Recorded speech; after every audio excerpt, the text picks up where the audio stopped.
لیے آئے نا, بڑا احسان کیا ہم پر. حضور آپ آ گئے نا, بڑا احسان کیا ہم پر. آپ آئے ہیں تو عالم میں بہار آئی ہے, آپ آئے ہیں زمانے میں بہار آئی ہے. حضور آپ نہ آئے تھے ہم تو جانوروں سے بدترین زندگی گزار رہے تھے. حضور آپ نہ آئے تھے ہم تو جانوروں سے بھی غیر گزری زندگی گزار رہے تھے. آقا آپ آ گئے, خدا کا شکر ہے, بہت احسان ہے. یعنی میلاد کا گویا کہ وہ جلسہ ہو رہا تھا.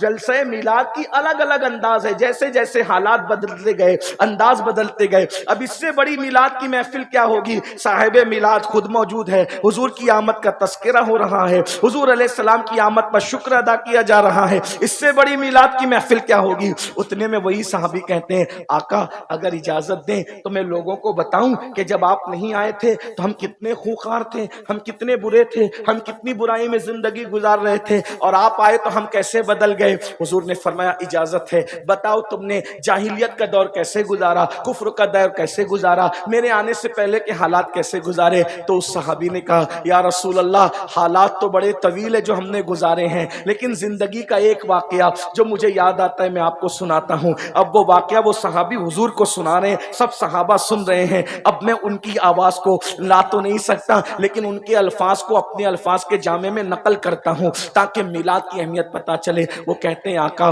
میں وہ ظالم باپ ہوں, وہ ان کی اپنی بات ہے. ہم صحابی کو ایمان لانے کے بعد کبھی برے الفاظ سے یاد کرنا تو دور کی بات, کبھی اس کا تصور نہیں کر سکتے, لیکن صرف بیک گراؤنڈ سمجھ میں آ جائے, صحابی کے جذبات سمجھ میں آئے. آدمی اپنے بارے میں جو چاہے کہے, ہم نہیں کہہ سکتے. ہر صحابی تو ہمارا آقا ہے, ہمارا مولا ہے.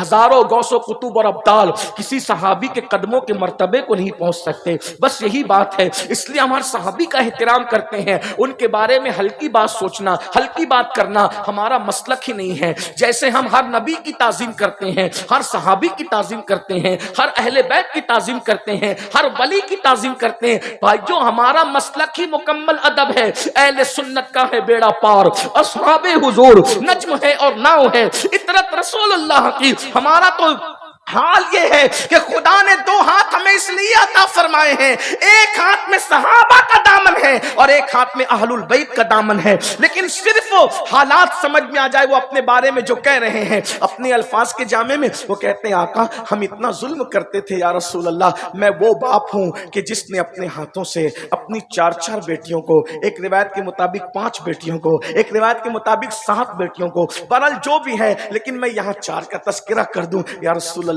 میں نے اپنے ہاتھوں سے اپنی 4 بیٹیوں کو زندہ دفن کیا ہے. تم بھی بیٹیوں کے باپ ہو. الحمدللہ میرے گھر میں بھی سیدہ کی 2 کنیزیں موجود ہیں. اللہ اللہ, اندازہ کریں بیٹوں سے زیادہ آج مسلمانوں کو بیٹیوں سے پیار ہے. آئیے میں آپ کو بتاؤں اس کی وجہ کیا ہے. اس کی وجہ صرف میلاد النبی ہے. اگر مائیں اور بہنیں میری گفتگو سن رہی ہیں تو وہ بھی بڑی توجہ سے سنیں. ارے یہ ٹی وی چینلوں پہ بیٹھ کر اسلام کے خلاف بکواس کرنے والوں کے بہکاوے میں آنے کی ضرورت نہیں ہے. دنیا نے تو تمہیں کیا سلوک کیا تھا, ذرا توجہ سے سنو میری بہنوں.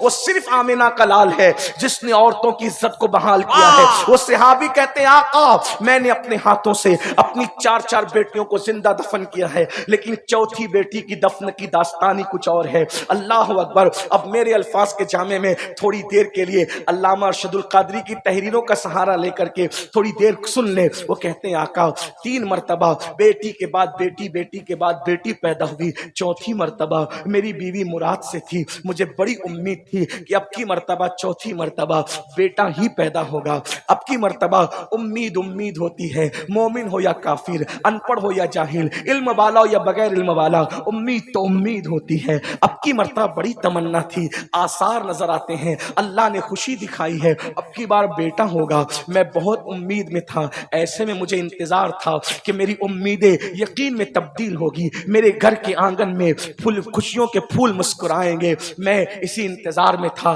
اچانک مجھے بہت مجبوری کے تحت ایک لمبے سفر پہ جانا پڑا. ظاہر سی بات ہے اس دور کا سفر ٹرینوں کا سفر تو نہیں تھا, پلینوں کا سفر تو نہیں تھا. مثال کے طور پہ آج کتنی دنیا سمٹ گئی ہے. میں صبح کو میں کلیئر شریف سے چلا ہوں اور شام ہونے سے پہلے میں پٹنہ پہنچ گیا ہوں. اتنی دنیا سمٹ گئی. اگر میں کلیئر شریف کا پروگرام کر کے ویشالی آتا تو شاید 1 مہینہ گزر جاتا اور میں پہنچ پاتا, لیکن دنیا سمٹ گئی ہے. تو اس دور میں جو سفر ہوتے تھے 2-2 3-3 دن کے نہیں ہوتے تھے, مہینوں کے ہوتے تھے, سالوں کے ہوتے تھے. وہ کہتے ہیں یا رسول اللہ, اچانک لمبا سفر درپیش تھا تو میں نے اپنی بیوی کو بلایا, اور بیوی کو بلا کر اب دیکھو وہ صحابی کے الفاظ میں اپنے الفاظ کے جامع میں سمیٹ کر پیش کر رہا ہوں. تصورات کی دنیا میں کھو جائیے. حضور کی محفل میں صحابی کا بیان, کہتے ہیں آقا جب میں سفر پہ جانے لگا تو میں نے اپنی بیوی کو بلایا اور بیوی کو بلا کر کہا دیکھو اگر بیٹا پیدا ہو اس کی نگہداشت کرنا, اس کا خیال کرنا, اس کی پرورش کرنا, لیکن ہاں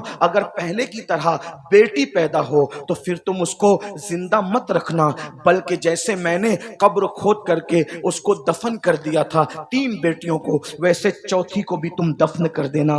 گویا کہ ایک باپ اپنی بیوی کو اپنی بیٹی کے حوالے سے یہ وصیت کر رہا تھا سفر پر جانے سے پہلے کہ جب تیرے یہاں بیٹی پیدا ہو تو تو ممتا کا اظہار نہ کرنا, ممتا کا اظہار نہ کرنا, بلکہ ناگن بن کر کے اس کو ڈس لینا. اللہ اکبر. اندازہ فرمائیں بیٹی کا یہ حال تھا, بیٹی کے بارے میں تصورات تھے. اور اس کے بعد پھر میں سفر پہ چلا گیا, اور جب بہت طویل عرصے کے بعد میں سفر سے واپس آیا تو میں نے اپنی بیوی سے سب سے پہلا سوال یہ کیا, بتاؤ جو امانت میں تمہارے پیٹ میں چھوڑ کر کے گیا تھا اس امانت کے بارے میں تم کیا کہتی ہو؟ میری بیوی نے مجھ سے جھوٹ بولا اور اس نے کہا میرے سرتاج مردہ بچی پیدا ہوئی تھی, میں نے پھینک دیا, بات آئی گئی ہو گئی, اب میں اپنی نارمل زندگی گزارنے لگا. ایک دن ایسا ہوا یا رسول اللہ, جو گھر آنے کا میرا ٹائم تھا اس کے علاوہ یعنی اس ٹائم کے علاوہ جلدی سے میں گھر آیا تو میں نے کیا دیکھا کہ میرے گھر کے آنگن میں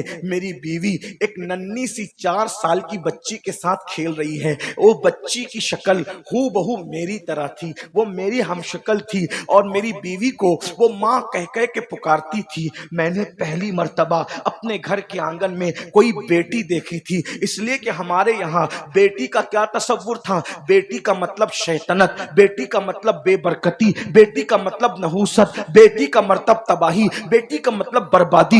ہم بیٹی کو یہ سب کچھ سمجھتے تھے, شیطان کا دوسرا روپ ہم بیٹی کو سمجھتے تھے, بے برکتی کا سبب ہم بیٹی کو سمجھتے تھے, نحوست کا سبب ہم بیٹی کو سمجھتے تھے. میں نے 4 سال کی اپنی ہمشبی بیٹی کو اپنے آنگن میں دیکھ کر کے گرجدار آواز میں پوچھا کون ہے یہ بچی؟ تو میری بیوی میرے قدموں میں گر گئی اور قدم پکڑ کر کہنے لگی میرے سرتاج آپ پوچھتے ہیں بچی کون ہے؟ دراصل میں نے آپ سے جھوٹ بولا تھا. بات یہ ہے یہ میری اور تمہاری محبتوں کی نشانی ہے, یہ میری اور تمہارے پیار کی نشانی ہے. 4 بیٹیاں ہو گئی ہے, 3 کو تو دفن کر دیا, اب 5ویں مرتبہ پتہ نہیں میں ماں بن سکوں گی کہ نہیں بن سکوں گی, اس لیے چوتھی بچی کو ممتا کی وجہ سے بچا لیا ہے. تو اب اس کو دفن مت کیجیے گا, اس کو ماریے گا مت, اس کو جو ہے وہ اس کی زندگی مت ختم کیجیے گا. میری بیوی نے مجھے اتنی منت و سماجت کی کہ پھر میں نے فیصلہ کر لیا اب میں یہ بیٹی کو پالوں گا, دفن نہیں کروں گا. لیکن ماحول معاشرہ اتنا ظالم تھا کہ ہم بیٹی کو برداشت نہیں کر سکتے تھے, اس لیے کہ بیٹی بڑی ہوگی, شادی ہوگی, کوئی داماد بنے گا, وہ ہمیں دبائے گا, اس لیے ہم بیٹیوں کو دفن برداشت نہیں کر سکتے تھے. میں نے بیوی کو کہا ٹھیک ہے میں وعدہ کرتا ہوں ہم اسے پالیں گے. اور پھر اس کے بعد بیٹی میری بیٹی, میں نے اس کے ساتھ محبت کی ایکٹنگ شروع کی, محبت کا ایک گویا کے دوہرا معیار اور گویا کے ظاہری طور پہ محبت میں نے شروع کی. مگر بیٹی کی خصوصیت یہ ہوتی ہے کہ بیٹی ماں سے زیادہ, سب سے زیادہ اگر کسی سے پیار کرتی ہے تو وہ اپنے باپ سے پیار کرتی ہے. میری بیٹی جب سوتی تھی تو میری باہوں میں سوتی تھی, میرے بغیر وہ رہتی نہیں تھی, وہ مجھے ابا کہہ کے پکارتی تھی تو بہت پیار کا سمندر اس کے اندر ٹھاٹھے مارتا تھا, لیکن مجھے وہ بری لگتی تھی. میں انتظار میں تھا کہ کبھی موقع ملے تو میں اس نحوست کو, اس بے برکتی کو زندہ دفن کر دوں گا. ایک دن میں نے میری باہوں میں سونے والی بیٹی کو اپنے باہوں میں لٹایا اور میں انتظار کرنے لگا جب رات گہری ہو جائے, رات تاریک ہو جائے, میں اس نحوست و شیطنت کو دفن کر دوں. بس ایسے ہی ہوا, رات تاریک گزر گئی, رات کی سیاہ زلفیں اللہ اکبر جب اس کے گھٹنوں سے نیچے ڈھلکنے لگی, رات کی سیاہ زلفیں اللہ اکبر جب چادر بن کر افق مکہ پر گہرائی کے ساتھ چھا گئی. سونے والے سو رہے تھے, نشے میں دھت ہونے والے ہو رہے تھے, پاپ کرنے والے پاپ کر رہے تھے, اللہ اکبر اس بتوں کی گندگی اور نحوست سے کعبۃ اللہ شریف کی عظمت کو تار تار کرنے کی کوشش کی گئی تھی، لیکن قدسیان فلک رات کے آخری حصے میں کعبۃ اللہ کے طواف کے لیے نازل ہو رہے تھے، سارے مکے کے دروازے بند تھے، اچانک ایک دروازہ اس رات کی گہرائی میں کھلتا ہے اور ایک باپ سونے والی بیٹی کو اپنے ہاتھ میں لے کر کے خاموشی کے ساتھ باہر نکلتا ہے، بیوی کی آنکھوں سے بچا کر اس کی نیند کا فائدہ اٹھا کر۔ غور کریں، ایک باپ کے ہاتھ میں ایک 4 سال کی بچی ہے اور وہ لے کر کے باہر نکلتا ہے۔ جیسے ہی وہ اپنی بیٹی کو لے کر باہر نکلتا ہے، سوچئے اس طرح سے تو آج بھی کئی باپ لے کر کے باہر نکلتے ہیں، لیکن حضور کی میلاد کے پہلے کے باپ کے اس طرح نکلنے میں اور آج کے باپ کے اس طرح نکلنے میں آپ نے کوئی فرق محسوس کیا ہے؟ فرق یہ ہے، کسی بھی مذہب کا باپ ہو، کسی بھی مسلک کا باپ ہو، آج جب بیٹی کو ایسے لے کر کے نکلتا ہے تو یقیناً اس کی بیٹی بیمار ہوتی ہے اور وہ دوا خانے کی طرف دوڑتا ہے اور کہتا ہے ڈاکٹر میری پوری پونجی لے لے مگر میری بچی کو بچا لے۔ یہ میلاد کے بعد کے جذبات ہے، ہر مسلک کا باپ، ہر مذہب کا باپ۔ اور اس سے پہلے ایک باپ نکل رہا ہے ہاتھ میں بیٹی کو لے کے تو زندہ دفن کرنے کے لیے، اور اس کے بعد وہ باپ کہتا ہے یا رسول اللہ جب میں جلدی جلدی چلنے لگا تو میرا پیر ایک پتھر سے ٹکرایا، میں زمین پہ گر گیا، جب زمین پہ گرا ہوں تو میری بچی دور گری ہے، میں گرا ہوں لیکن میں اس بچی کی نیند اس ٹھوکر کی وجہ سے زمین پہ گرنے سے کھل گئی، میں اٹھا، جلدی سے میں نے اٹھا، سنبھلا، اور اس سے پہلے کہ میری بیوی کو خبر ہو اور وہ دوڑتی ہوئی آئے اس بچی کو بچا لے، میں نے بچی کو اٹھایا تو بچی جاگ چکی تھی، وہ رو کر کہتی تھی بابا تمہیں کہیں چوٹ تو نہیں آئی؟ بابا تمہیں کہیں، بیٹی تھی نا، بابا تمہیں کہیں چوٹ تو نہیں آئی؟ اللہ اکبر، آقا اس کے اس معصومانہ جملے پر بھی میرا دل نہیں پگھلا۔ میں نے کہا چلو، اس بچی نے کہا آپ مجھے اندھیرے میں کہاں لے جا رہے ہیں؟ میں نے کہا چلو۔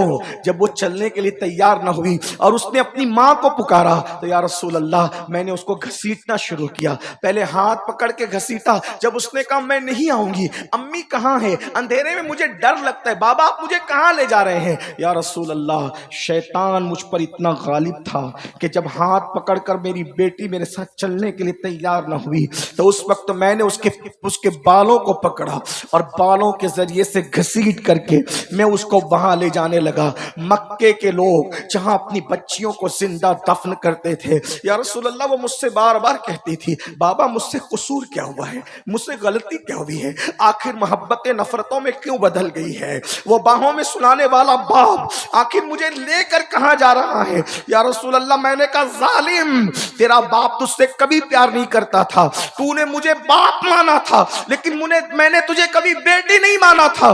بالآخر یا رسول اللہ المختصر گھسیٹتے ہوئے میں وہاں لے گیا جہاں کعبۃ اللہ کے سامنے آج بھی ایک قبرستان ہے۔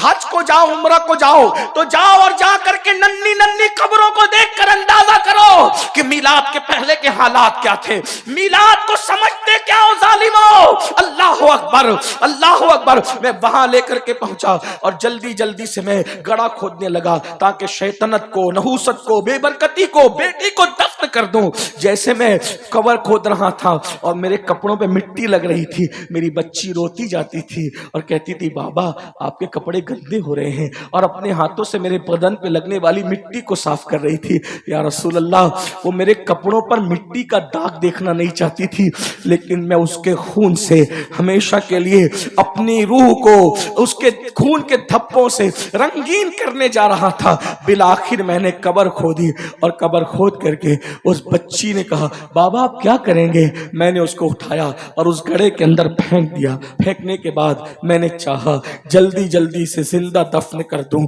اللہ اکبر، میں ادھر سے مٹی ڈالتا، وہ کہتی مجھ سے کوئی غلطی ہو تو معاف کر دے بابا، اور غلطی بتا دے، میں آج کے بعد کوئی غلطی نہیں کروں گی، لیکن آپ مجھے دفن نہ کریں۔ یا رسول اللہ چونکہ وہ بڑی ہو چکی تھی، بچیوں کو زندہ دفن کرنا تو آسان تھا، جو چند دن کی تھی، چند لمحے کی تھی، یہ 4 سال کے اوپر کی ہو چکی تھی، کبھی ادھر ہوتی کبھی ادھر ہوتی۔ میں نے سوچا یہ شیطنت کو اگر میں دفن نہ کر سکا تو پھر بہت مسائل درپیش ہوں گے، تو میں نے سوچا پہلے اس کو مار ڈالوں اور مار ڈالنے کے بعد پھر دفن کروں۔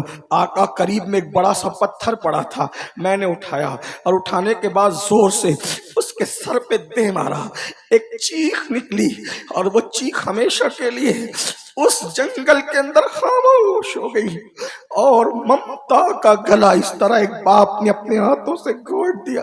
یا رسول اللہ، پھر جلدی جلدی میں نے اس کو دفن کیا، اور جب دفن کر کے میں لوٹ رہا تھا تو میں بہت خوش تھا، سینہ تان کے لوٹ رہا تھا۔ شیطنت دفن کر دی، نحوست دفن کر دی، بے برکتی دفن کر دی، مگر یا رسول اللہ جب میں لوٹ رہا تھا خوشی خوشی تو میرے ضمیر پہ ایک بوجھ تھا، یوں لگتا تھا جیسے صدائے باز گشت کے طور پہ اب بھی وہ جملے میرے کانوں سے ٹکرا رہے ہیں، بابا مجھ سے غلطی کیا ہو گئی، میرا قصور تو بتائے نا بابا، میں نے غلطی کیا کی ہے۔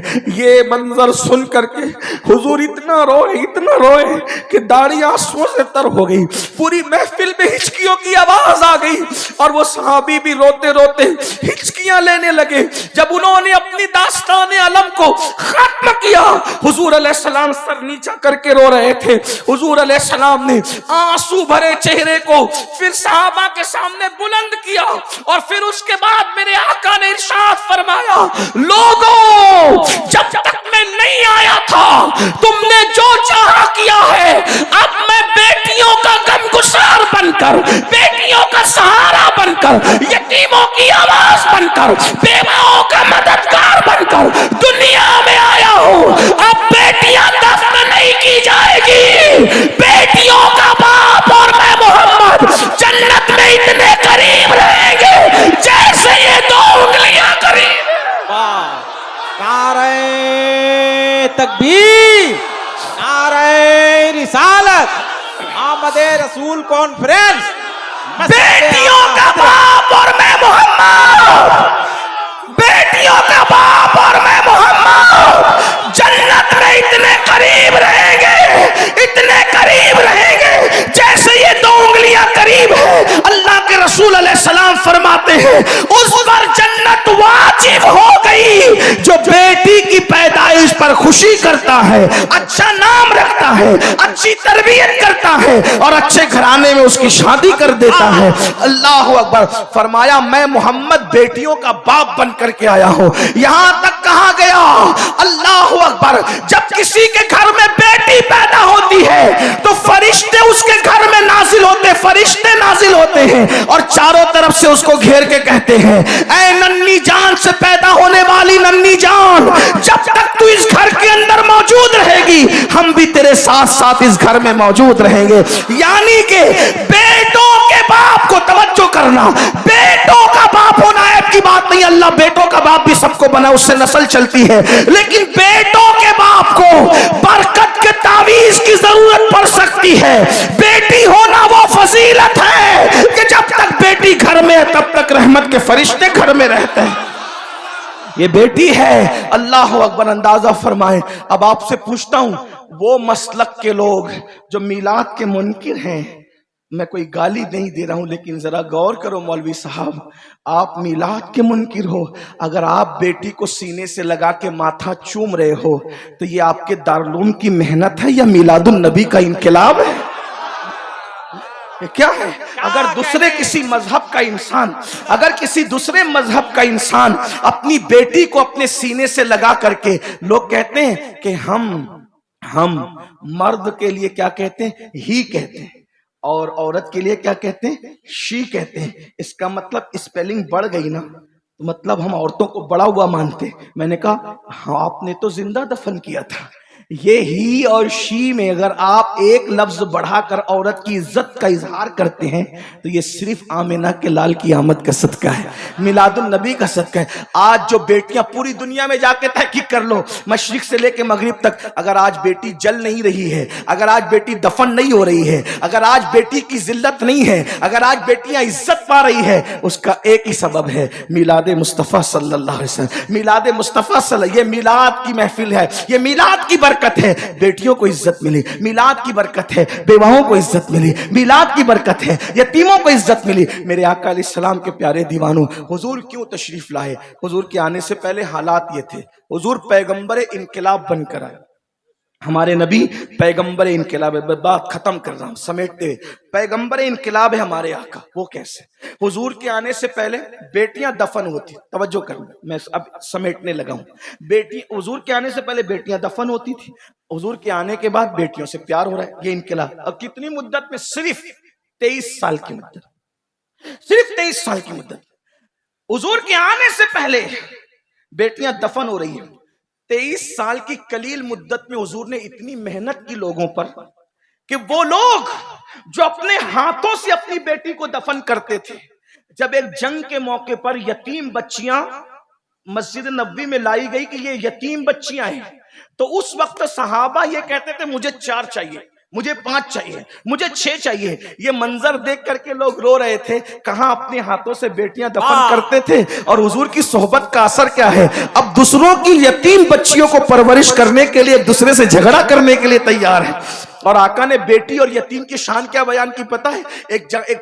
ایک راستے سے حضور تشریف لے جا رہے تھے، کیا دیکھا کہ وہاں سے نور نکل رہے، گھر سے نور نکل رہے، نور نکل رہے۔ صحابہ کرام کو وہ نظر دے دی تھی حضور نے کہ نور نکلتا ہوا دیکھ لیتے تھے۔ عرض کی یا رسول اللہ اس گھر سے نور نکل رہا ہے۔ آقا فرماتے جا کے تحقیق کر لو، اس گھر میں 2 ہی کام ہو رہے ہوں گے، یا تو کسی یتیم کی پرورش ہو رہی ہوگی، یا تو آج اس کے گھر میں بیٹی پیدا ہوئی ہوگی۔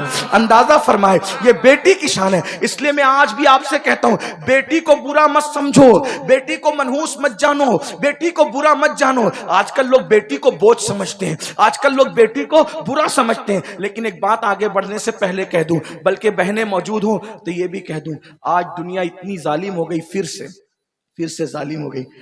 حضور کی آمد سے پہلے لوگ بیٹی کو زندہ دفن کرتے تھے، مگر اتنا تو حق دیتے تھے کہ وہ پیدا ہو جائے۔ توجہ کرنا، اتنا تو حق دیتے تھے کہ وہ پیدا ہو جائے، پیدا ہو۔ آج کے ترقی یافتہ دور میں جب اس ظالم معاشرے کو پتا چلتا ہے کہ پیٹ میں بیٹی ہے، تو ڈاکٹر کو رشوت دے کر اور زیادہ پیسے دے کر پٹا پھسلا کر ماں کے پیٹ میں ہی اس بچی کو قتل کر دیتے، چمچوں سے، چھریوں سے۔ مکے کے کافر بیٹی کو کم سے کم قبر میں تو دفن کرتے تھے، لیکن آج کے ظالم ٹکڑے ٹکڑے کر کے گٹروں میں بہا دیتے ہیں۔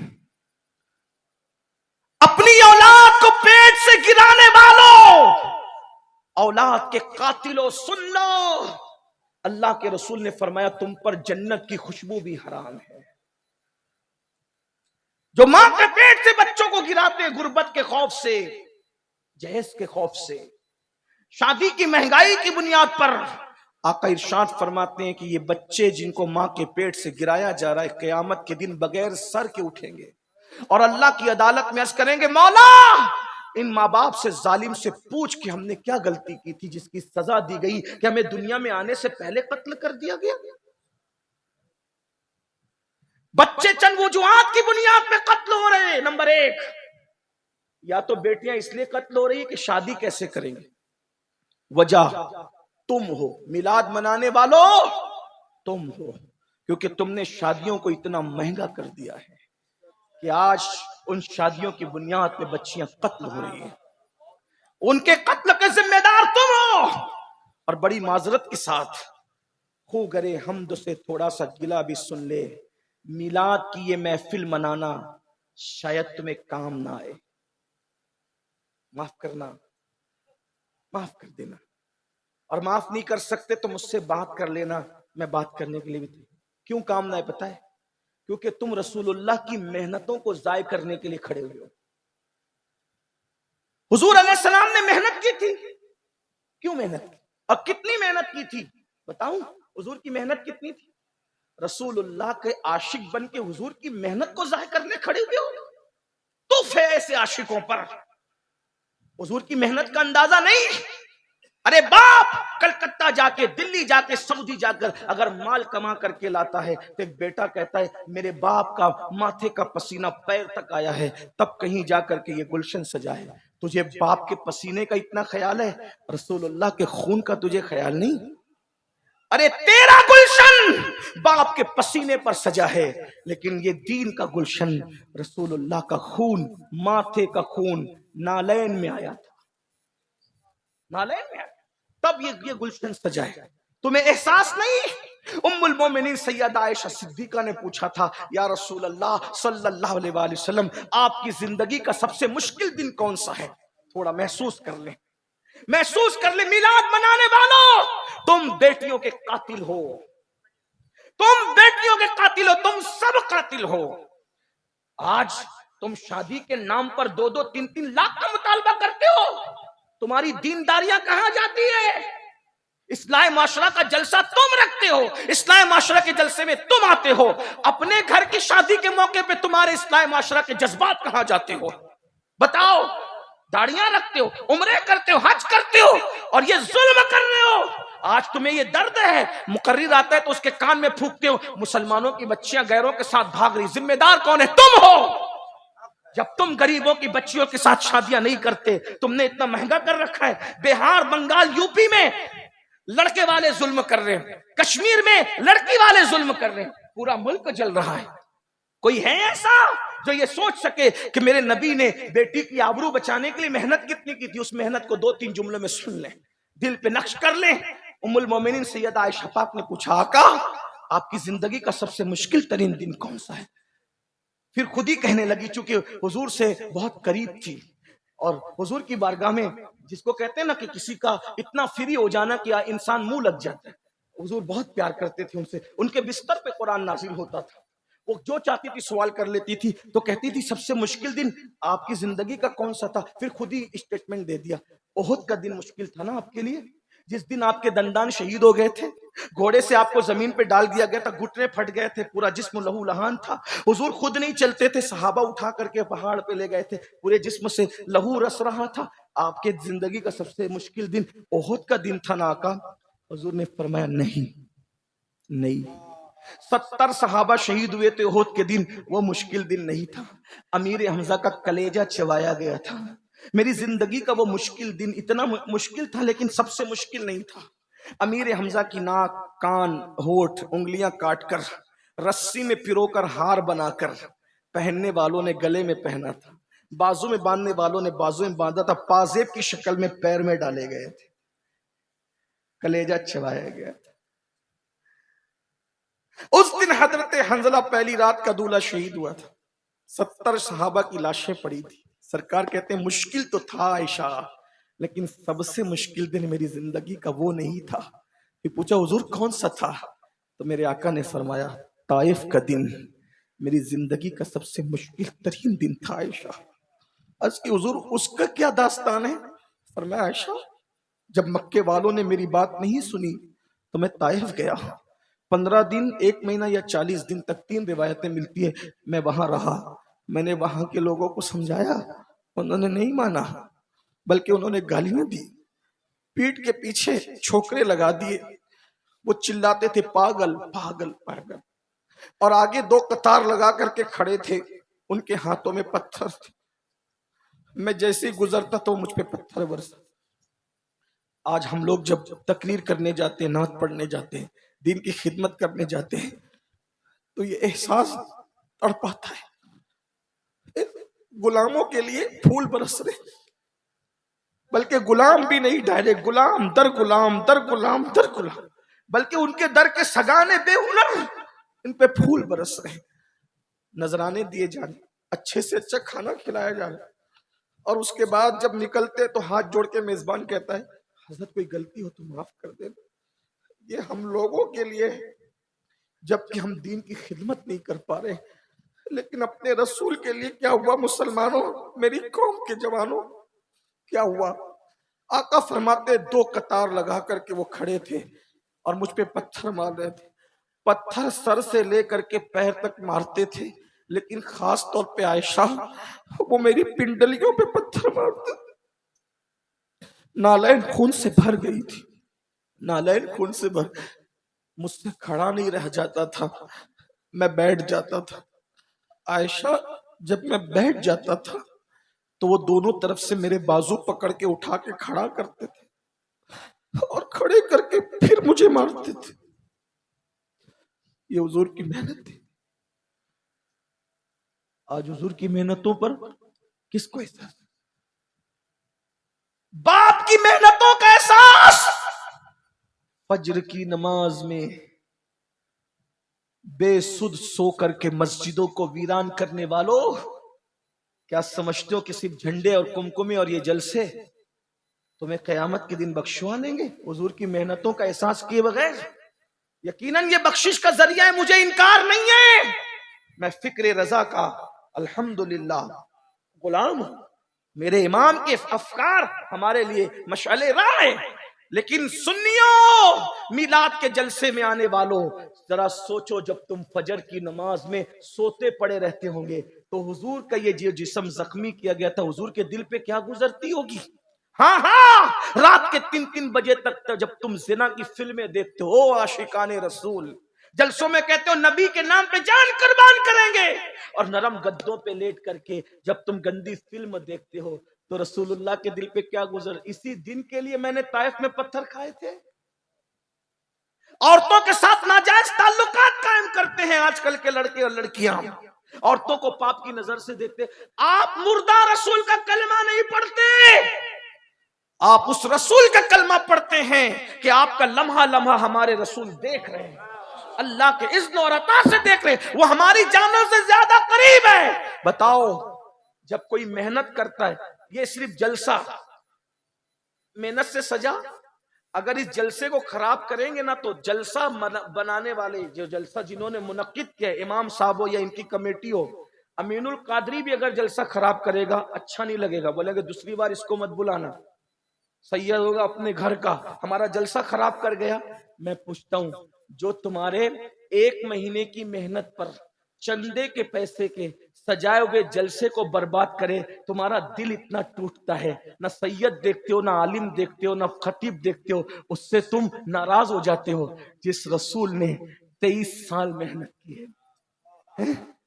رسول اللہ کی محنت اگر ہم محسوس نہ کریں کون محسوس؟ حضور کا خون پیشانی کا نالین میں آیا. جب حضور کو پتھر مارے جاتے تھے، پٹی باندھنے کے لیے زخموں پہ کپڑا بھی نہیں تھا، ام المومنین سیدہ خدیجہ اپنا دوپٹہ پھاڑ کر کے سر پہ اور زخموں پہ باندھتی. حضور علیہ السلام کے گھر میں کھانا پکتا تھا تو مکے کے گنڈے گندگی اور غلاظت جو پاخانہ کرتے ہیں، گندگی غلاظت اٹھا کر لاتے تھے، حضور کی ہانڈی میں ڈال دیتے تھے. غور کیجئے، چلتے تھے تو کانٹے بچھائے جاتے تھے، کانٹے. یہ حضور کی 2 بیٹیوں کو طلاق دیا گیا اس لیے کہ حضور دین کا کام نہ کریں. 3 سال تک کے گھاٹی میں پورے خاندان کو قید کر دیا گیا. رسول اللہ کے گھر کے بچوں نے درخت کی پتیاں چبائی، چمڑے جلا کر کے پیس کر کے اس کا شربت بنا کر کے پیا. یہ محنت ہے. اب بتاؤ جب تمہاری وجہ سے شادیاں مہنگی ہوگی، کار مانگو گے، جہیز مانگو گے اور بیٹیاں غیروں کے ساتھ بھاگے گی، شادیاں مہنگی ہوگی یا پیٹ کے بچے قتل کیے جائیں گے، اور جب میدان محشر میں تم رسول اللہ کی بارگاہ میں حاضر ہوں گے میلاد منا کر یا جو بھی دعوے کر کے، حضور چہرہ پھیر لیں، حضور چہرہ پھیر لیں، بتاؤ کیا ہوگا؟ آج رسول اللہ کی محنت کو کا احساس نہیں ہے تمہیں؟ کوئی شراب پی رہا ہے، کوئی نشہ کر رہا ہے، ارے شراب کی بوتل ہاتھ میں آنے سے پہلے تجھے محسوس ہونا چاہیے کہ یہ دین میرے گھر تک کتنی محنتوں سے پہنچا. ایسے منافق صفت دیندار مت بنو، زبان پہ جلسوں میں دین اور اندر دنیا. جب تم بیٹے کا رشتہ طے کرنے جاتے ہو تو مولانا کو کیا کہتے ہیں؟ مولانا میری بیوی نہیں مان رہی ہے، وہ جہیز کا مطالبہ کر رہی ہے. اتنے فرما بردار ہو بیوی کے، ہر دن تم چلاتے ہو بیوی کو، اور شادی کے موقع پہ تمہیں بیویاں نظر آتی ہیں. بہانے سب مانگ رہے ہیں. اور اگر میری یہ گستاخی معاف ہو تو میں ہندوستان کی زمین پہ یہ ضرور کہہ رہا ہوں کہ صرف دنیا دار لوگ نہیں، دیندار طبقہ بھی اس لعنت میں ملوث ہے. کیا جواب دو گی اللہ کو؟ کیا جواب دو گی؟ اگر واقعی میلاد منانا ہے تو انقلاب کا حصہ بنو، اور آج سچے دل سے طے کرو مجھے خوش کرنے کے لیے نہیں، اپنے نبی کو، میلاد والے رسول کو جس کے ذریعے سے ہمیں جنت لینا ہے، ان کو خوش کرنے کے لیے کہ انشاءاللہ اب اب میں اپنی شادی کروں یا اپنے بچوں کی شادی کروں، جو کنوارے وہ اپنی شادی کے بارے میں، جو اولاد والے وہ اپنی اولاد کے بارے میں یہ حضور سے وعدہ کریں، مجھ سے نہیں، کہ یا رسول اللہ اگر آپ کی امت کی بیٹیاں جہیز کی وجہ سے پیٹ میں قتل ہو رہی ہے یا اوروں کے ساتھ بھاگ رہی ہے، تو جب میں اپنے بیٹے کا نکاح کروں گا تو انشاءاللہ میں یوں کہوں گا کہ بغیر جہیز کے نکاح کروں گا، اگر میرا سمدھی دینا بھی چاہے گا تو میں کہوں گا جا کسی اور موقع سے دے دینا، لیکن جہیز کا خاتمہ کروں گا، اور اللہ اکبر بغیر جہیز کی شادی کر کے دنیا کو بتاؤں گا کہ نبی کے نام پہ جان دینا بھی جانتے ہیں اور بدعات کا خاتمہ کرنا بھی جانتے ہیں۔ اگر یہ ہو گیا انقلاب آئے گا، تبدیلی آئے گی۔ یاد رکھنا اس دین کو ہمارے گھر تک پہنچانے کے لیے اللہ کے رسول کی بہت محنتیں ہیں، اس محنت کا احساس کرو۔ آج ہم صرف زبان سے میلاد مناتے ہیں، جھنڈے لگاتے ہیں، لیکن حضور کی محنت کا ہمیں احساس۔ بھائیو، ایک دن میں 3 بار کپڑے بدلتے ہو، اچھا ہے بدلو، 4 بار بدلو۔ ہماری قادری، ہم تو قادری صوفی لوگ ہیں، ہمارے قادریت بہت تصوف میں بہت انجوائے والی ہے۔ ہمارے غوث پاک کہتے ہیں اچھا کھاؤ، اچھا پہنو، اچھے کام کرو۔ ہمارے غوث تو اتنا مہنگا پہنتے تھے کہ بادشاہ کو بھی پہنو، 4 بار پہنو، لیکن اتنا ضرور کہتا ہوں 4 بار کپڑے بدلنے کے بعد یہ مت بھولو کہ اسی دین کے لیے صحابہ جو احد میں شہید ہوئے تھے ان کو کفن بھی نصیب نہیں ہوا تھا۔ بغیر کفن کے دفن ہونے والے صحابہ کی قربانی بھی یاد کر۔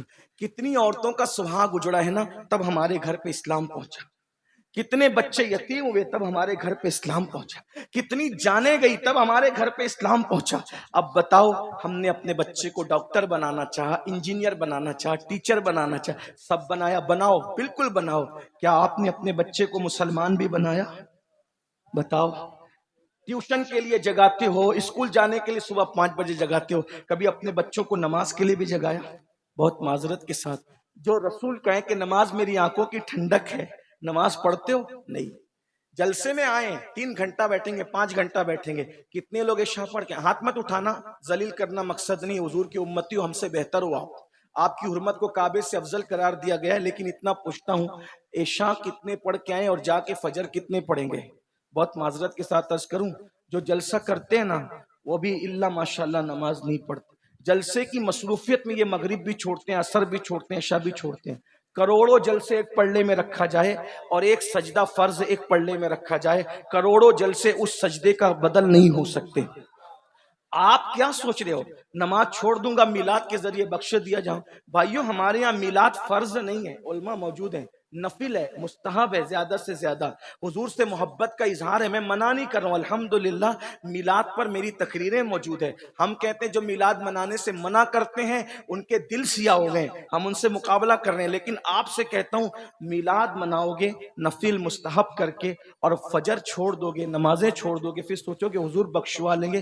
دیکھو حضور تو کسی کو بھی بخشوا سکتے ہیں، ان کی شان ہے، ایک میں کیا، میرے عصیاں کی حقیقت کتنی، مجھ سے 100 لاکھ کو کافی ہے، اشارہ تیرا۔ لیکن یہ بھی سن لو، وہ جس کو چاہے بخشوا سکتے ہیں، وہ مختار کل ہے، نبی مختار کل ہیں، جس کو جو چاہے عطا کر دے، یہ میرا عقیدہ ہے۔ اگر وہ چاہے تو کروڑوں کو اشاروں میں بخش دیا جائے، مگر انہوں نے ہی فرمایا جس نے جان بوجھ کر نماز چھوڑ دی، قیامت کے دن اس کے ساتھ میرا کوئی وعدہ نہیں ہے، میں محمد اس سے بیزار ہوں، وہ میرے ذمے سے باہر ہو گیا ہے۔ کہاں گئی نماز؟ نماز کہاں گئی؟ جس دن میلاد کا جلوس نکالتے اس دن بھی فجر نہیں پڑھتے۔ حضور کے دل پہ کیا گزرتی، اللہ کے رسول کے دل پہ کیا گزرتی ہوگی؟ پھر کہتا ہوں منافق نہ بنو، اگر عاشق بن رہے ہو سچے بنو۔ ایک حدیث سن لو، بات پوری کرتا ہوں۔ قوت القلوب میں شیخ ابو طالب مکی رحمت اللہ علیہ ایک حدیث لکھتے ہیں، میں کہوں گا تو مجرم ہوں گا، لوگ مجھ سے ناراض بھی ہوتے ہیں کیونکہ میں ایسی بات کرتا ہوں۔ کچھ لوگ تو یہ کہتے ہیں کہ پتہ نہیں یہ سنی ہے بھی کہ نہیں ہے۔ میں نے کہا اگر قرآن حدیث بیان کرنا مشکوک کرتا ہے، آپ جو چاہے ٹائٹل دے دیں۔ الحمدللہ میں 41 پشتوں کا پشتینی سنی ہوں، کنورٹڈ سنی نہیں ہوں۔ ہاں الحمدللہ 41 پشتوں کا سنی ہوں، اور جس میں سیدہ فاطمہ اور مولائے کائنات ہمارے شجرے میں نسب کے اعتبار سے سب سے اوپر ہیں۔ الحمدللہ الحمدللہ رب العالمین۔ لیکن ایک بات آپ سے کہوں، حقیقت اگر میری بات واقعی سنیت سے ٹکراتی ہے تو آپ میری اصلاح کریں، مجھ سے بات کریں، اور اگر میں واقعی سنیت کی بات کر رہا ہوں، سیدی اعلیٰ حضرت فتاوی رضویہ شریف میں مسلک نقل کرتے ہوئے لکھتے ہیں کہ مولا علی نے بے نمازی پہ کفر کا فتویٰ دیا، سیدنا فاروق اعظم نے بے نمازی پہ کفر کا فتویٰ دیا۔ آپ سے پوچھتا ہوں کہ آپ کے نزدیک مولا کائنات اور سیدنا فاروق اعظم کا فتویٰ اسی طرح نظر انداز کرنے کے قابل ہے؟ اگرچہ ہم حنفی ہونے کے اعتبار سے ہمارے اعلیٰ حضرت نے بتایا ہمیں، اور ہمارے امام نے بتایا کہ ہم بے نمازی کو ڈائریکٹ کافر نہیں کہتے، فاسق کہتے ہیں، ہمارا عقیدہ یہ نہیں ہے، اس لیے کہ جو حدیثوں میں آیا ہے اس کی تعویل ہمارے امام اعظم نے کی ہے۔ لیکن ایک بات آپ سے کہتا ہوں، مولا کائنات نے فتویٰ دیا بے نمازی کافر، فاروق اعظم، اگر اللہ نہ کرے، اللہ نہ کرے، ہزار بار نہ کرے، اگر آپ سے پوچھتا ہوں امام اعظم کے قول کی بجائے مولا کائنات کے قول پر قیامت کے دن فیصلہ ہوا تو کہاں جاؤ گے؟ کہاں جاؤ گے؟ میں افضل و تفضیل کی بھی بات نہیں کر رہا ہوں، امام اعظم بہرحال غلام ہے، لیکن آپ بتائیں تو صحیح، من ترک الصلاۃ متعمدا فقد کفر کا لفظی ترجمہ کیا جائے تو کیا ترجمہ کر؟ یہ متعمدا فقد، یہ فقد کہاں جا رہا ہے؟ فقد، یہ تو احناف کی کشادہ قلبی ہے کہ فقد کا لفظی ترجمہ نہیں کرتے، بلکہ اس کا جو ہے وہ عرفی اور اصطلاحی ترجمہ کر کے اس کی معنویت کو بیان کر دیتے ہیں۔ لیکن اگر یہ فقط کا ترجمہ ہو جائے نا تو پھر تمہاری آنکھیں کھلیں۔ آپ کیا سمجھتے ہو؟ ہم قادری ہیں، ہم چشتی، نقش بندی، سروردی، رضوی، برکاتی، وارسی ہے، مداری۔ میں نے کہا بھیا سب بنو، سب سر آنکھوں پر، پہلے مسلمان تو بن جاؤ۔ جو مسلمان رسول اللہ بنانے کے لیے آئے تھے، صحابہ کہتے ہیں ہم رسول اللہ کے دور میں مومن اور کافر میں فرق کرتے تھے۔ کس وجہ سے؟ حدیث نہ ہو، میں غلامی لکھنے کے لیے تیار ہوں، میں غلامی لکھنے کے لیے تیار ہوں، میری ذمہ داری ہے۔ صحابہ کہتے ہیں مومن اور کافر میں فرق کرتے تھے، کس بنیاد پر؟ صرف نماز کی بنیاد پر۔ جو نماز پڑھتا تھا ہم اس کو مومن سمجھتے تھے، جو نماز نہیں پڑھتا تھا ہم اس کو کافر سمجھتے۔ یہ رسول اللہ کے دور کا یہ پہچان تھی، یہ پہچان تھی رسول اللہ کے دور میں مومن۔ بتاؤ صحابہ کے نزدیک اپنا ایمان ثابت نہیں کر سکتے، غوث پاک کے نزدیک اپنا ایمان ثابت نہیں، جاؤ گے کہاں؟ ڈر نہیں لگتا؟ جو مال اور جو دولت قبر میں نہیں لے کر کے جاؤ گے، اس کے لیے 12 14 گھنٹے محنت کرتے ہو، اور جو نماز قبر کے اندر ساتھ جائے گی اس کے لیے 10 منٹ نہیں نکال سکتے؟ صرف 10 منٹ کا ٹائم لگتا ہے ایک وقت کی نماز کے لیے۔ میں کہتا ہوں جنت کے لیے نہ پڑھو، کم سے کم سچے سنی بننے کے لیے تو نماز پڑھ لو۔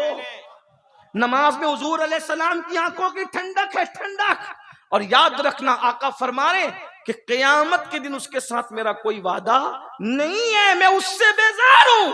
اور یاد رکھنا ہم سنیوں کا عقیدہ ہے، سنیوں، جب تک رسول اللہ کے ہاتھ نہیں اٹھیں گے جنت کسی کو نہیں ملے گی۔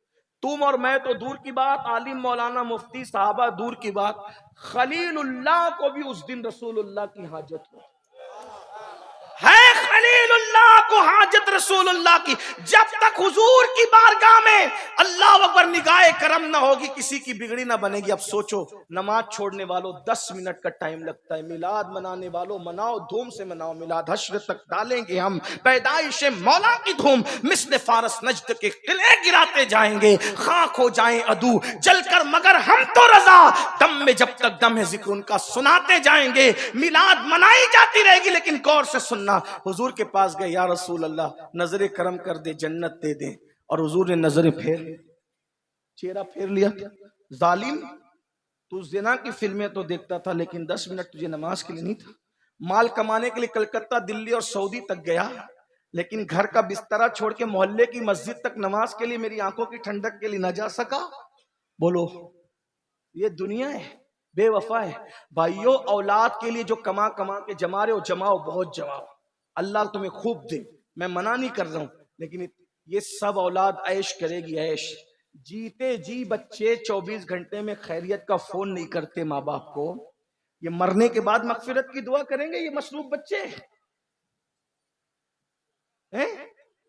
خود سوچو، سعودی چلے جائیں، دلی چلے جائیں، کلکتہ کمانے کے لیے، بوڑھی ماں انتظار، اس کو تو بڑا فخر کہ میرا بچہ سعودی میں ہے، میرا بچہ دلی میں، میرا بچہ کلکتہ میں۔ 24 گھنٹے میں ایک فون نہیں آتا بوڑھے ماں باپ، بتاؤ نا, عبرت لے لو عبرت. اللہ سب کے بچوں کو نیک بنائے, لیکن عبرت لے لو کہ جو بچے 24 گھنٹے میں ہمیں جیتے جی فون نہیں کر رہے ہیں, وہ ہماری مغفرت کے لیے دعا کیا کریں گے؟ جو کچھ کرنا اپنے لیے کر لو, یہی سے کر لو, اپنے ہاتھوں سے کر لو. لا تنس نصیبک من الدنیا, دنیا سے اپنے نصیب کا مت بھولو, سوائے کفن کے کچھ نہیں لے جاؤ گے. سب یہاں بہویں راج کرے گی, بیٹے راج کرتے رہیں, لیکن آپ کا ہمارا کوئی نہیں ہے. قبر میں کیڑے چلیں گے, اس جسم, ان موٹے موٹے نرم نرم خوبصورت جسموں میں کیڑے چلیں گے.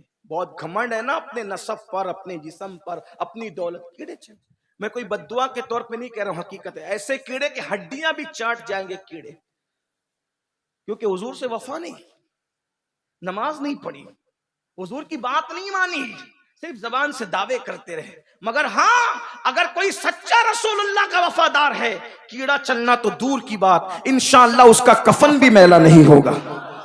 لیکن کوئی وفا تو کرے. جو حدیث پڑھنے لگا تھا وہ سن لے, بات میں پوری کرتا ہوں. قوت القلوب میں شیخ ابو طالب مکی رحمت اللہ علیہ حدیث لائے کہ اللہ کے رسول علیہ السلام کا ارشاد ہے, میرے آقا فرماتے ہیں, جو مجھ سے عشق کا دعویٰ کرے, ہم سب عاشق لوگ ہیں نا, عشق کا دعویٰ, آقا فرماتے ہیں جو مجھ سے عشق کا دعویٰ کرے اور پوری رات سوتا رہے, میں محمد اعلان کرتا ہوں کہ وہ جھوٹا ہے, جھوٹا. جو رات بھر سوئے عشق کا دعویٰ کر کے وہ جھوٹا ہے, تو جو فجر میں بھی سوتا رہے صبح کے وقت, وہ کتنا بڑا جھوٹا ہوگا. اس کا مطلب جو عاشق لوگ ہیں نا, وہ راتوں کو سوتے نہیں ہیں, عشق ہو جائے تو درود پڑھتے جگیں گے, نفل پڑھتے جگیں گے. دیکھا اس عاشق کو, دیکھا اس عاشق کو جو ماں کے پیٹ سے ولی پیدا ہوا تھا, لیکن 40 سال تک عشاء کے وضو سے فجر کی نماز پڑھی. غوث پاک کو جانتے ہو کہ نہیں جانتے؟ انہیں کیا ضرورت تھی, ماں کے پیٹ سے ولی پیدا ہوئے تھے. لیکن عشق جتنا زیادہ ہوتا ہے, آدمی عبادت اتنی ہی زیادہ کرنے لگتا ہے. ہم کیسے عاشق ہے کہ 3 دن تک پاک بھی نہیں رہتے, کھڑے ہو کے پیشاب کرتے ہیں. ہم کیسے عاشق ہے کہ ہفتے بھر مسجد جانے کی توفیق بھی نہیں ہوتی. ایک جملہ کہہ دوں, برا نہ مانو تو, جو عشق تمہیں گھر سے نکال کے مسجد تک نہیں لے جاتا, اتنا کمزور ہے تمہارا عشق. تو جو عشق اتنا کمزور ہو, جو گھر سے مسجد تک نہ لے جا سکے, وہ عشق تمہیں کبھی جنت تک نہیں لے جا سکتا. عشق تو وہ ہے جس نے حنظلہ کو پہلی رات کی دلہن چھڑوا کر احد کے میدان تک لایا تھا. عشق تو وہ ہے جس نے امام حسین کو مدینے کا آرام چھڑوا کر کربلا تک لایا تھا. عشق تو وہ ہے جس نے حمزہ کو اتنا حوصلہ دیا تھا کہ کلیجہ چبوا کر بھی مسکرا رہے تھے. عشق یہ ہے. یہ عشق والے مزے لے رہے ہوں گے, اور ہم جیسے جو صرف دعویٰ کر رہے ہیں دعوے میں رہ جائیں گے. دعا کرو اللہ میں سچا عاشق بنائے. عہد کرو, بولو کرتے ہو عہد؟ آج سے نماز چھوٹے گی, بولو آج سے نماز چھوٹے گی نہیں. کتنے لوگ اللہ کے رسول کو گواہ بنانے کے لیے ہاتھ اٹھا کر وعدہ کرتے ہیں انشاءاللہ 5 وقت کی پڑھیں گے؟ حضور کے نام پہ بتاؤ کتنے ہاتھ اٹھاتے؟ ہاں ماشاءاللہ, اٹھا کے رکھے, حضور گواہ ہو جائے. ذرا ہم بھی تو دیکھیں, ہم دیکھیں نہ دیکھیں لیکن مدینے کی سرکار دیکھ رہے ہیں. اٹھائیں, بولو وعدہ کرتے ہو؟ اے اللہ, وعدہ کرنا تیرے محبوب کے نام پہ ان کا کام ہے, اس وعدے کی لاج رکھنا تیرے کرم پر ہے. اللہ سب کو نماز. دوسرا تھوڑا مشکل وعدہ, کتنے وہ غیر شادی شدہ لڑکے ہیں جو وعدہ کرتے ہیں کہ بغیر جہیز کے شادی کروں گا. ہائے ہائے, سبحان, اٹھا کے رکھیں. یہ میلاد انقلاب کا نام ہے. لیکن بولو ابا کے کہنے پر تو پھر مجبور نہیں ہو جاؤ گے. ماں باپ کی وہی بات ماننا جو شریعت کے مطابق ہو, اور جو شریعت کے خلاف وہ ہاتھ جوڑ کے کہنا کہ آپ کہہ رہے ہیں لے, نبی کہہ رہے مت لے, میں باپ کی نہیں اس وقت رسول پاک کی مانوں. ان سے لڑنا بھی مت, ان کو جھڑکنا بھی مت, مگر قدم پکڑ کے کہہ دینا کہ آج آپ کی نہیں, آج حضور کی مانیں گے, کیونکہ حضور حضور ہے. ارے جب باپ چھوڑ کے قیامت میں بھاگے گا تو اس وقت آمنہ کلال کہے گا انا اللہ, ادھر آ, ادھر آ, ادھر آ, ادھر آ. میرے امام کہتے ہوئے, ماں جب اکلوتے کو چھوڑے آ کہہ کے بلاتے یہ ہیں, باپ جہاں بیٹے سے بھاگے لطف وہاں فرماتے یہ ہیں, بندے کو مرکز میں تھپک کر میٹھی نیند سلاتے یہ ہیں, ٹھنڈا ٹھنڈا پینا میٹھا میٹھا, ٹھنڈا ٹھنڈا میٹھا میٹھا پیتے ہمیں پلاتے یہ ہیں, قصرے دنا تک کس کی رسائی, جاتے یہ ہیں آتے یہ, جاتے یہ ہیں آتے یہ, قید و رضا سے خوش ہو خوش رہے, مزدہ رضا کا سناتے یہ ہیں. ابھی جوانوں نے ہاتھ اٹھائے, ذرا اٹھائے تو ایک بار. ہائے ہائے, بھولیں گے تو نہیں. جو غیر شادی شدہ ممبر پر ہے ذرا ان کی بھی ذمہ داری ہے, ان میں سے کون وعدہ کرتا ہے, ذرا اٹھائیں. منبر والے بھی حضور کی امت سے الگ نہیں ہیں. تھوڑا گستاخی معاف کر دیں. سب شادی کچھ ہے غیر شادی شدہ. اچھا اب شادی شدہ لوگوں کا امتحان ہے. اپنے بچوں کی پوتوں کی جب شادی کریں گے تو کتنے ایسے لوگ ہیں جو حضور کی امت کی بیٹیوں کی آبرو بچانے کے لیے بغیر جہیز کے شادی کریں گے. اچھا اٹھا کے رکھیں. یہی بات ہے. اللہ سب کو سلامت رکھے, خوش رکھے, آباد رکھے. میلاد کا جشن ہوتا رہے. نثار تیری چہل پہل پر ہزاروں عید ربیع الاول سوائے ابلیس کے جہاں میں سبھی تو خوشیاں منا رہے ہیں. اللہ ہم سب کو توفیق دے. گفتگو کے درمیان اگر کوئی غلطی ہو تو اللہ تعالیٰ معاف کر دے. استغفر اللہ ربی من کل ذنب و اتوب الیہ. ایک گزارش, جانا نہیں.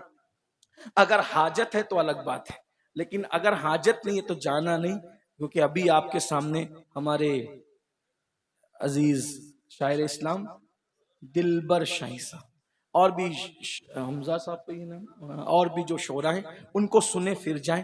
مجھے بھی جب تک توفیق ہوگی میں بیٹھا رہوں گا, آپ بھی بیٹھے رہیں. اگر حاجت ہے تو حاجت سے فارغ ان کی الگ بات ہے. چلے آج ناظم صاحب کی ذمہ داری دلبر بھائی کے لیے میں پوری کرتا ہوں. دلبر بھائی کو نعرہ لگائیں عاشق رسول کے. نعرہ تکبیر, نعرہ رسالت, مداحان رسول. ایک بات بتاؤں, میں نبی کی نعت پڑھنے والوں سے بہت پیار کرتا ہوں. اس کی وجہ بتاؤں, جب حضور کی بارگاہ میں حسان نعت پڑھتے تھے نا تو حضور خود زمین پہ بیٹھتے تھے اور حسان کو منبر پہ کھڑا کرتے.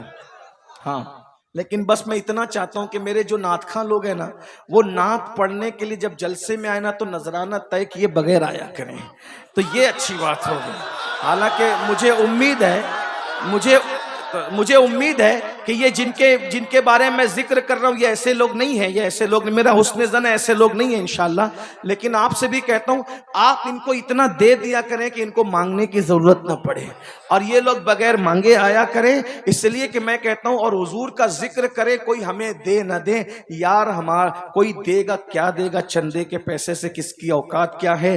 ہمارا نبی مالک کل ہے, ایک نظر اٹھا دیں گے تو دینے والا بنا دیں گے, نسلوں کو نواز دیں گے. آتا ہے فقیروں پہ انہیں پیار کچھ ایسا, خود بھیک دے اور خود کہے منگتا کا بھلا ہو.